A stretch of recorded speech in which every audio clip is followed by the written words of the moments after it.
Saraswati farm house कलवा में शुक्रवार को राजस्थान सरकार के पूर्व कैबिनेट मंत्री स्वर्गीय काका सुंदरलाल की प्रथम पुण्यतिथि पर भावुक श्रद्धांजलि सभा का आयोजन हुआ। इस अवसर पर सुंदर स्मृति धाम काका सुंदरलाल स्मारक का शिलान्यास भी किया गया।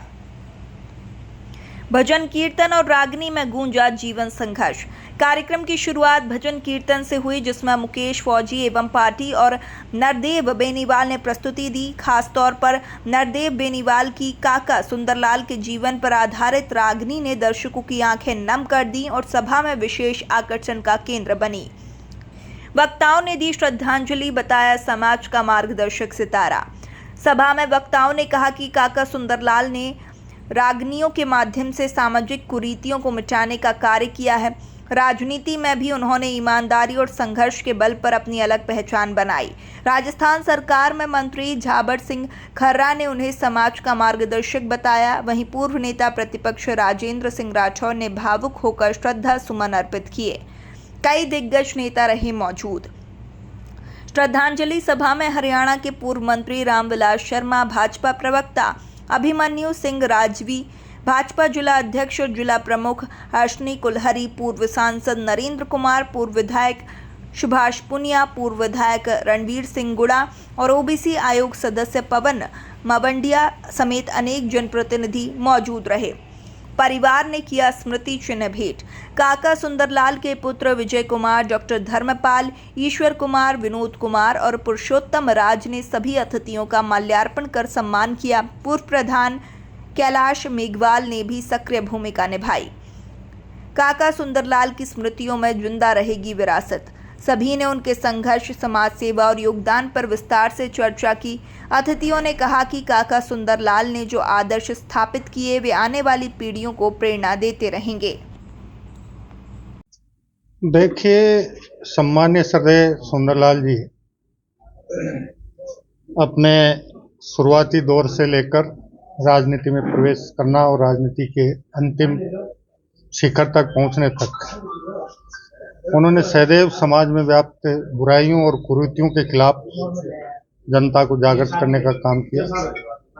वो अपनी युवावस्था से ही अपने भजनों और रागिनी के माध्यम से समाज में व्याप्त बुराइयों और कुरीतियों के बारे में आम जन को सचेत करने का काम कर रहे थे। उसके बाद जब उन पर लोगों का विशेष प्यार और स्नेह बरसने लगा तो उन्होंने राजनीति में कदम रख दिया और राजनीति में कदम रखने के बाद भी उन्होंने अपने मूल उनका जो क्रम था समाज में व्याप्त बुराइयों और कुरीतियों के खिलाफ जनता को जागृत करने का, वो निरंतर जारी रखा। लगातार वो यहाँ से विधानसभा के विधायक बने, मंत्री भी बने, आयोग के अध्यक्ष भी बने, लेकिन वो सदैव आम जन को इस बारे में समाज की बुराइयों, व्याप्त बुराइयों, समाज में व्याप्त कुरीतियों को दूर करने का अपना प्रयास करते रहे। आज उनकी पहली पुण्यतिथि थी और जिस प्रकार क्षेत्र की जनता और विशेष रूप से मातृशक्ति ने भारी संख्या में उपस्थिति दी, वो उनके प्रति उनका स्नेह का प्रतीक था। और निश्चित रूप से ये आम जनता के प्यार, स्नेह और आशीर्वाद के बूते ही 7 बार राजस्थान विधानसभा के सदस्य भी बने, विधायक के साथ साथ मंत्री भी बने, आयोग के अध्यक्ष भी बने और जनता में नहीं पूरे प्रदेश में सुंदरलाल काका के नाम से प्रसिद्धि भी रहे। भैरव सिंह जी के वो बहुत अच्छे निकटतम साथियों में भी रहे हैं। ऐसा व्यक्तित्व बहुत बिरला होता है और मैंने तो आज उपस्थित जनता से और भतीजे कैलाश से भी ये अनुरोध किया कि वो काका के सिद्धांतों को अपने जीवन में आत्मसात कर राजनीति में आगे बढ़ते रहें और जनता का आशीर्वाद प्राप्त करते रहें। सर, बरसात अच्छी हुई है और अब मच्छर जनित बीमारियां भी फैलने लगी है, निकायों को किस प्रकार का निर्देश दिए? देखिए, हमने राजस्थान सरकार इस बात को लेकर गंभीर है कि भारी बरसात के बाद चूंकि एक स्वाभाविक प्रक्रिया है कि जगह जगह जल भराव होता है तो मच्छर पैदा होते हैं और मच्छर जनित बीमारियां फैलती हैं।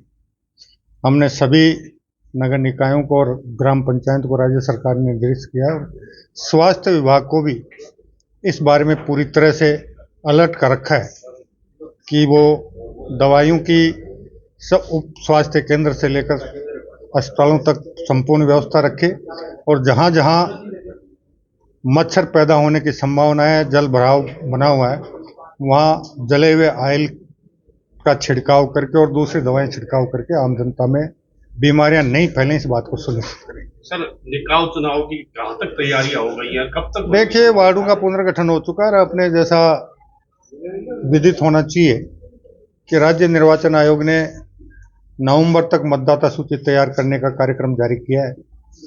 उसके अलावा राज्य पिछड़ा वर्ग आयोग ने भी 3 माह में ओबीसी के डाटा एकत्रित कर रिपोर्ट प्रस्तुत करने के बारे में लिखा है।